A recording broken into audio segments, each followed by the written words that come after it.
Reprise du débat, the Honourable Parliamentary Secretary to the Minister of Innovation, Science and Economic Development.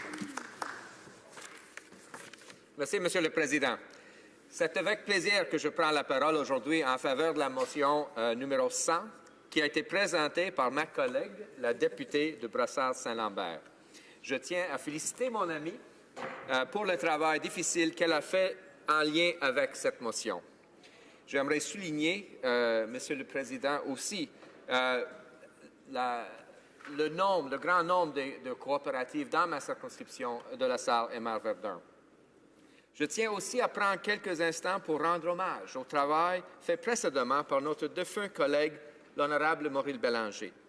Il a travaillé sans relâche pour le secteur canadien des coopératives afin d'établir le caucus multipartite sur les coopératives.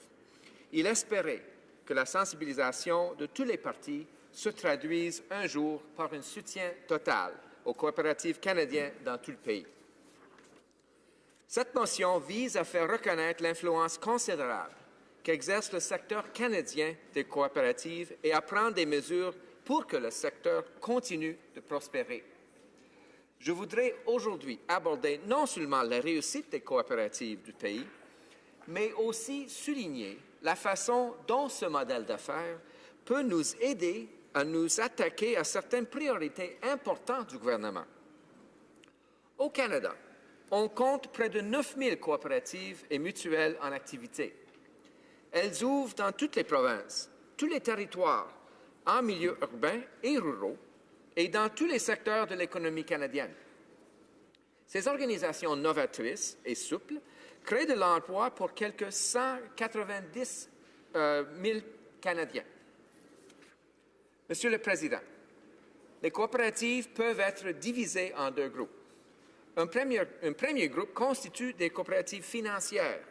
Ce sont notamment les coopératives de dépôt et les caisses populaires et les mutuelles qui offrent des services d'assurance vie, d'assurance dommages et d'assurance risques divers.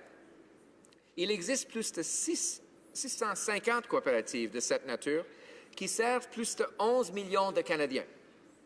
Puis, un second groupe constitue des coopératives non financières, dont le nombre est estimé à 8 000.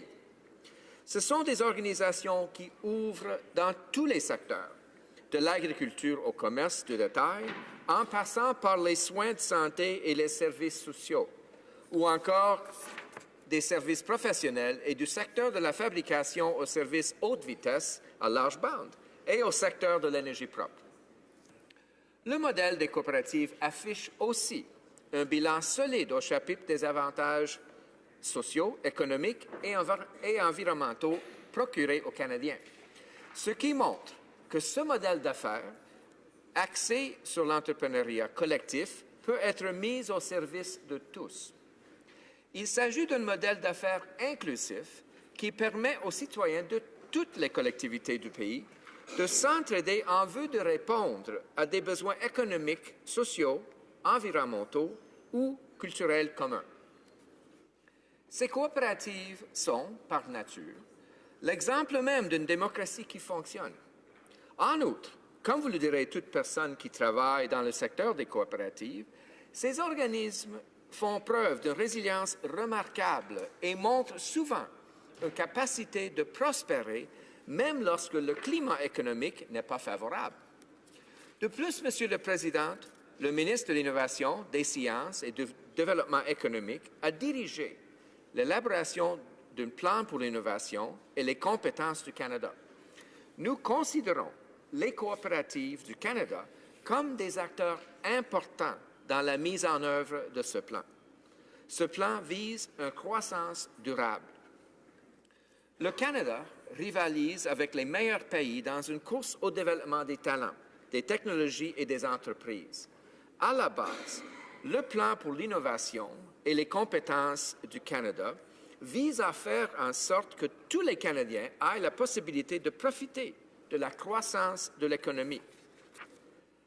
Qu'il s'agisse de définir des façons pour les Canadiens d'acquérir les compétences et l'expérience requises dans l'économie mondiale, de tirer parti du potentiel des technologies émergentes ou d'encourager un plus grand nombre de Canadiens à lancer et à développer des entreprises.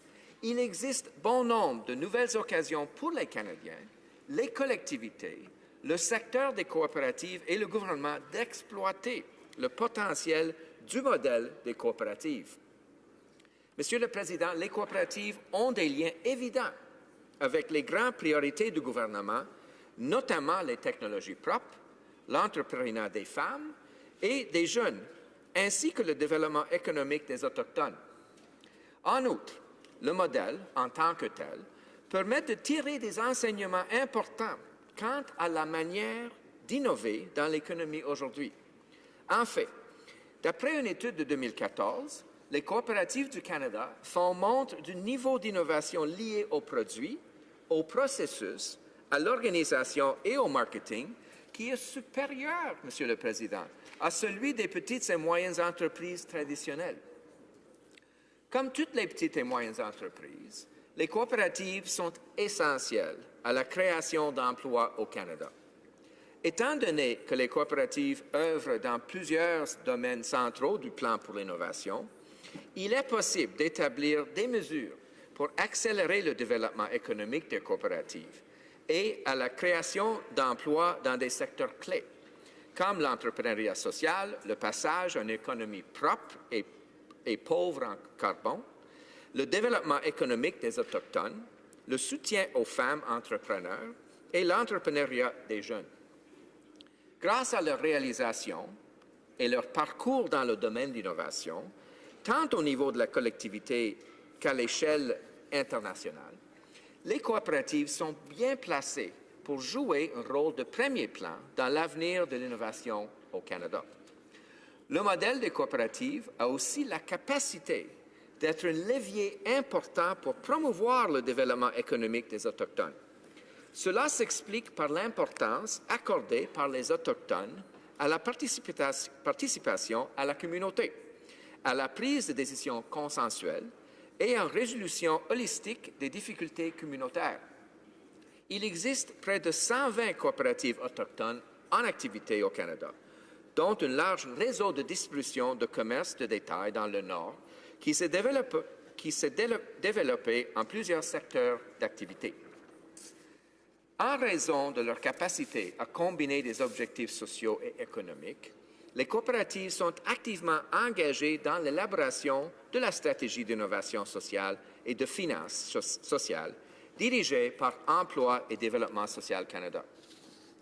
Les consultations à propos de l'élaboration de la stratégie nationale sur le logement du Canada ont aussi révélé l'importance du modèle des coopératives d'habitation pour ce qui est d'améliorer l'accès à des logements abordables.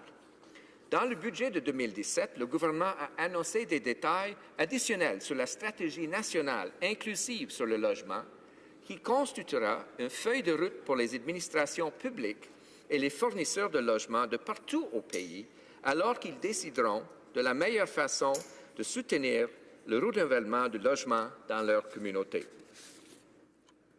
Monsieur le Président, j'aimerais vous parler de quelques-unes des mesures de soutien offertes par le gouvernement qui aident les coopératives à prospérer, à procurer aux Canadiens d'importants avantages économiques.